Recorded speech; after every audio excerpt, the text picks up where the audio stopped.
ಇನ್ನು ಇದೇ ಸಂದರ್ಭದಲ್ಲಿ ಡಿಸಿಎಂ ಡಿಕೆ ಶಿವಕುಮಾರ್ ವಿರುದ್ಧ ಸಿಪಿವೈ ವಾಗ್ದಾಳಿ ನಡೆಸಿದ್ದಾರೆ. ಈಗ ಚುನಾವಣೆ ಸಮಯದಲ್ಲಿ ಮಾತ್ರ ಚನ್ನಪಟ್ಟಣ ನೆನಪಾಯ್ತಾ ನಿಮಗೆ?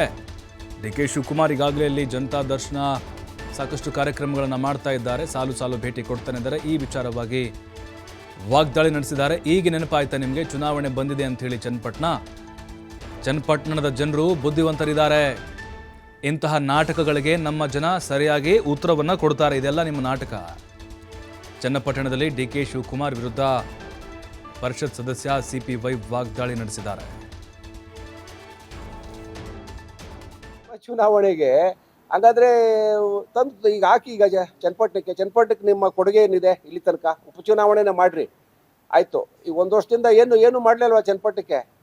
ಅಲ್ಲ, ಅವ್ರು ಖಾಲಿ ಮಾಡೋದು, ಖಾಲಿ ಫಿಲಪ್ ಮಾಡೋದು ಜನ ತಾನೆ, ಅವ್ರೇನು ಮಾಡಲ್ವ? ಆಯ್ಕೆ ಮಾಡ್ಬೇಕಾಗಿರೋ ಜನಸಾಮಾನ್ಯ ತಾನೆ. ಅನುದಾನ ರೀ, ಈಗ ಹಿಂದೆ ಕುಮಾರಸ್ವಾಮಿ ಅವರು ನಾವು ಕಿತ್ತಾಡಿದ್ವಿ.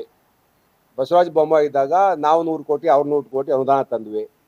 ಮನೆ ಬಂದ್ವಿ 5,000ನ ಮನೆನ ಗ್ರಾಮ ಪಂಚಾಯತಿಗಳು ಹಂಚಿದ್ವಿ. ಗ್ರಾಮ ಪಂಚಾಯತಿ ತಂದು ಕೊಟ್ವಿ. ಗ್ರಾಮ ಪಂಚಾಯತಿ ಎಲ್ಲೆಲ್ಲಿ ನಿವೇಶನ ರೈತರಿದ್ದಾರೆ ಅವ್ರಿಗೆಲ್ಲ ಹಂಚಿದ್ರು.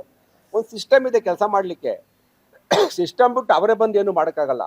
ಗ್ರಾಮ ಪಂಚಾಯತಿ, ತಾಲೂಕ್ ಪಂಚಾಯತಿ, ಜಿಲ್ಲಾ ಪಂಚಾಯತಿ ಸಿಸ್ಟಮೆಟಿಕ್ ಆಗಿ ಯಾರ್ಯಾರು ಏನೇನು ಕೆಲಸ ಮಾಡಬೇಕು ಮಾಡ್ತಾರೆ. ಹಾಗಾಗಿ ಅವ್ರ ಅನುದಾನ ಬಿಡುಗಡೆ ಮಾಡಿದ್ರೆ ಉಪಮುಖ್ಯಮಂತ್ರಿಯಾಗಿ ಚನ್ನಪಟ್ಟಣಕ್ಕೆ ಉಪಚುನಾವಣೆಗೆ 1,000 ಕೋಟಿ ಕೊಡ್ಲಿ.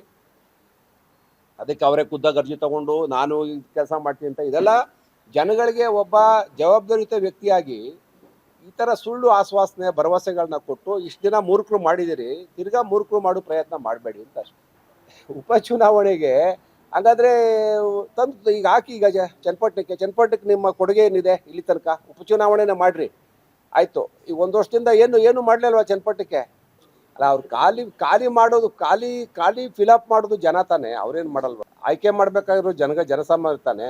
ಅನುದಾನ ರೀ, ಈಗ ಹಿಂದೆ ಕುಮಾರಸ್ವಾಮಿ ಅವರು ನಾವು ಕಿತ್ತಾಡಿದ್ವಿ.